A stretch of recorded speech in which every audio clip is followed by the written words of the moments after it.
প্রাক্তন প্রদেশ কংগ্রেস সভাপতি প্রাক্তন বিধায়ক দিবাচন্দ্র রাঙ্কল এখানে উপস্থিত।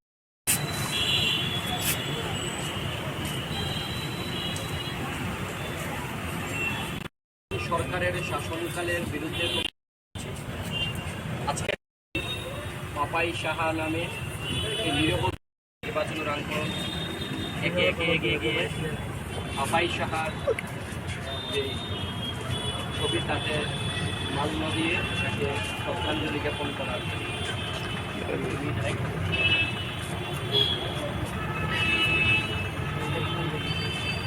তুমি রাখতে দাও ম্যাডাম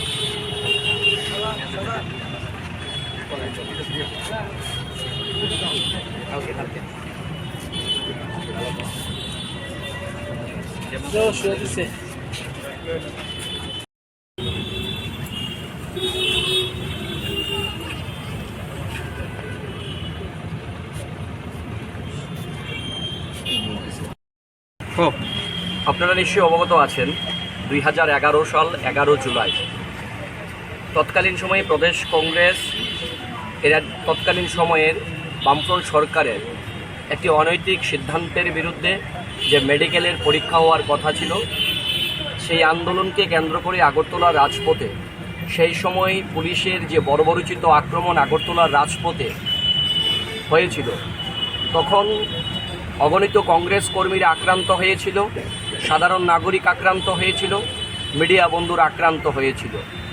সেই আন্দোলনকে কেন্দ্র করে এই আগরতলা শহরেরই একটি নিরীহ যুবক যার নাম পাপাই সাহা পুলিশের গুলি বা টিএসআর গুলিতে সে নিহত হয়েছিল।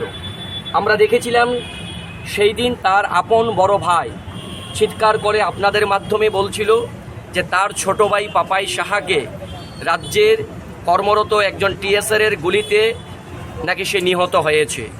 তার পরিবার আজও সেই বিচারের জন্য দোয়ারে দোয়ারে ঘুরছেন। আমরা প্রদেশ যুব কংগ্রেসের পক্ষ থেকে সেই পরিবারের প্রতি আমরা সমবেদনা জ্ঞাপন করি, তার আত্মার শান্তি কামনা করি। তার আজকের এই মৃত্যুবার্ষিকীতে প্রদেশ কংগ্রেস ভবনে প্রদেশ কংগ্রেস সভাপতির নেতৃত্বে প্রাক্তন সভাপতি দিবাচন্দ্র রাঙ্কল থেকে শুরু করে প্রত্যেকে ছিলেন। আজকে তার এই মৃত্যুবার্ষিকী আমরা সম্মানের সহিত পালন করি, তাকে আমরা শ্রদ্ধা করি, তাকে আমরা স্মরণ করি। কিন্তু আমাদের প্রশ্ন, গত প্রায় 11-12 বছর হয়ে যাচ্ছে, এখনও তার খুনের আসামিকে খুঁজে বের করতে পারছে না রাজ্যের সরকার। আজকে যারা ত্রিপুরা রাজ্য শাসন করছেন বা যারা ক্ষমতায় বসে আছেন, যিনি ত্রিপুরা রাজ্যের বর্তমান বিজেপি সরকারের একজন গুরুত্বপূর্ণ দায়িত্ব পালন করছেন, যিনি মন্ত্রিসভার পরিষদীয় দলনেতা, তিনি রতনবাবু। তিনি তৎকালীন সময় ত্রিপুরা রাজ্যের বিরোধী দলনেতা ছিলেন। উনার নির্দেশে, উনার কথাতেই সেই দিন বামফ্রন্ট সরকারের এই অনৈতিক যেই মেডিকেলের যে পরীক্ষা তার বিরুদ্ধে এনএসইউআই এবং কংগ্রেস রাজ্য জুড়ে আন্দোলনে ডাক দিয়েছিল। তারপরই সে নিহত হন। তিনি সেই দিন আপনাদের মাধ্যমে রতনবাবু বলেছিল যে যদি রাজ্যে সিপিআইএমের সরকারের পতন ঘটে বা সিপিআইএম সরকার ক্ষমতাচ্যুত হয় তাহলে তার সঠিক তদন্ত করে তার খুনিকে বের করা হবে। আজকে রতনবাবু দুবার মন্ত্রিসভার সদস্য, তিনি এর আগের মন্ত্রিসভার আইনমন্ত্রী ছিলেন। আজকে হয়তো রতনবাবু ভুলে গিয়েছেন পাপাই সাহাকে, পাপাই সাহার পরিবারকে।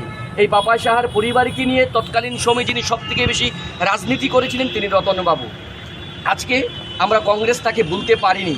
কংগ্রেস এখনও ক্ষমতার বাইরে।